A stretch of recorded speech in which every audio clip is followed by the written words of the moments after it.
அதில் கிட்டத்தட்ட வந்து 9 பேரோ 8 பேரோ கலந்துட்டுருக்காங்க. மற்றவங்களாம் புறக்கணிச்சிட்டாங்க. அப்போது உங்களுடைய இது வந்து உங்கள் கவர்னர், நீங்கள் வகிக்கிற கவர்னர் பதவிக்கே வந்து அசிங்கம் ஆக்சுவலாக. உங்கள் முகத்தில் கரியை பூசிட்டாங்க துணைவேந்தர்கள்லாம். ரவி முகத்தில் கரி ஆக்சுவலாக. ஏன்னா நீங்கள் வந்து உங்களுடைய அத்தாரிட்டியாக நீங்கள் இல்லை. நீங்கள் அத்தாரிட்டியாக இல்லாத போது நீங்கள் வேணும்னு ஒரு வம்புக்காக பண்ணுறீங்க. நீங்கள் இந்த இந்த இந்த இந்த கவர்மெண்ட்டோட உங்களுக்கு மோதல் இல்லைன்னு ஒரு அறிக்கை விடுறீங்க. ஆனால் நீங்கள் நடத்துகிற விஷயமே மோதல் தான். ரெண்டாவது, இப்போ பயங்கரவாதம் தீவிரவாதம் 28 பேர் இறந்துருக்காங்க. நாடே வந்து ஒரு கொந்தளிப்பில் இருக்குது. இந்த நேரத்தில் உங்களுக்கு எதுக்கு இந்த மாநாடு எதுக்கு உங்களுக்கு ஆக்சுவலாக? நாடே வந்து ஒரு குமுறல் கொந்தளிப்பில் இருக்குது. ஒரு இழப்பு சந்தித்து ரொம்ப வேதனையில் நிறைய பேர் இருக்காங்க.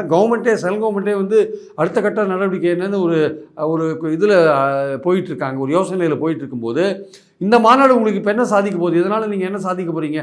இதனால் என்ன ஃபாலோ அப் ஆக்ஷன் நடக்க போகுது? உங்களுக்கு இதுக்கு என்ன அவசியம் இருக்குது? அப்போது உங்களுடைய நோக்கம் என்னென்னா, தமிழ்நாடு கவர்மெண்ட் என்ன தான் நீ சுப்ரீம் கோர்ட்டில் போய் உத்தரவாயிருந்தால் கூட நான் வேந்தராக இருக்கிற எனக்கு வந்து எல்லா விதமான ரைட்டு இருக்குது. அந்த சுப்ரீம் கோர்ட் உத்தரவே எதிர்க்கிற தன்கரை கூப்பிட்டு நான் மீட்டிங் போடுவேன், எனக்கு எல்லா விதமான அதிகாரம் இருக்குது அப்படின்னு நீங்கள் காட்டுறதுக்கான வீம்புக்காக நீங்கள் பண்ணுற ஒரு மாநாடாக தான் இதை நம்ம பார்க்குறோம்.